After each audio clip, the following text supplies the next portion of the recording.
لیلا کی faculty of medicine سے فارغ التحصیل ہونے کے بعد اس کے کزن نے جو ایک وکیل کے طور پر کام کرتا تھا اسے پروپوز کیا۔ وہ ایک اچھا مذہبی آدمی ہے لیکن اس نے اسے انکار کر دیا کیونکہ وہ سماجی طور پر اس کے لائق نہیں ہے، اور اس نے پروفیسر سے شادی کر لی جو کہ ان کے درمیان عمر کے بڑے فرق کے باوجود بہترین ماہر امراض نسواں میں سے ایک ہے۔ لیکن لیلا بہت خوش تھی کیونکہ وہ خود بھی ڈاکٹر تھی اور ڈاکٹر کی بیوی بن گئی۔ شادی کے پہلے دن شوہر نے اپنے ہونے والے بیٹے کے بارے میں بتایا کہ وہ ایک کامیاب ڈاکٹر کیسے بنے گا، لیکن اس نے لڑکی کو جنم دیا تو شوہر بہت اداس تھا اور جلدی میں دوسرا حمل چاہتا تھا، لیکن اس نے دوسری بیٹی کو جنم دیا تو وہ واقعی پاگل ہو گیا۔ وہ ایک اور حمل چاہتا تھا اور لیلا کی قوت مدافعت کی کمی اور اس کے جسم کی کمزوری اور خون کی کمی کے باوجود اس نے حاملہ ہونا منظور کر لیا۔ تو اللہ نے چاہا کہ وہ 2 جڑواں بچوں کو جنم دے، لیکن حمل کے 5ویں مہینے میں اسے معلوم ہوا کہ ایک بچہ دانی کے قریب کینسر ہے اور اس کا آپریشن کرنا ضروری ہے، لیکن اگر اس نے ایسا کیا تو وہ اپنے جڑواں بچوں سے محروم ہو جائے گی، اور اگر وہ ایسا نہیں کرتی ہے تو وہ اپنی جان سے ہاتھ دھو بیٹھے گی۔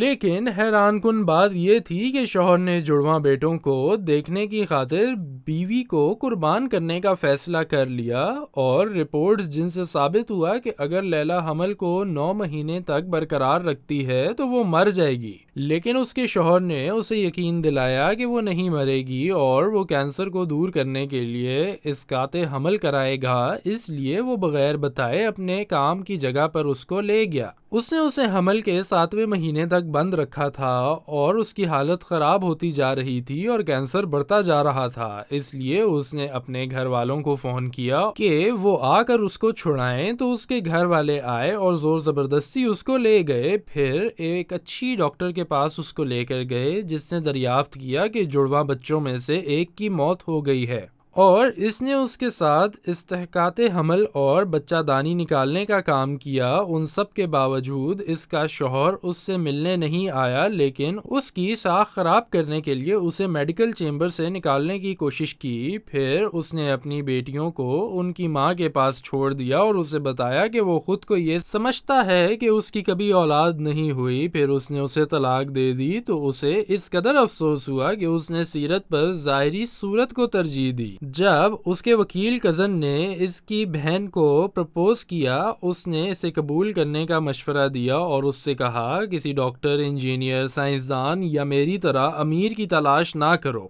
بلکہ کسی ایسے شخص کی تلاش کرو جو اللہ سے ڈرتا ہو، دیانتدار ہو اور رحم دل ہو، جیسا کہ رسول اللہ صلی اللہ علیہ وآلہ وسلم نے فرمایا، جب کوئی شخص جس کے مذہب اور کردار سے تم مطمئن ہو وہ تمہاری بیٹی سے شادی کے لیے کہے تو اس کی درخواست کو قبول کرو۔ اگر تم ایسا نہ کرو تو زمین میں فتنہ اور فساد پھیل جائے گا۔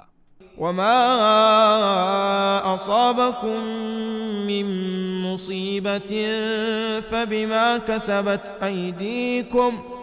ويعفو عن كثير وما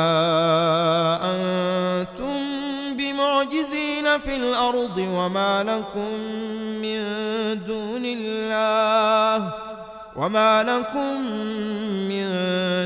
الله من ولي ولا نصير۔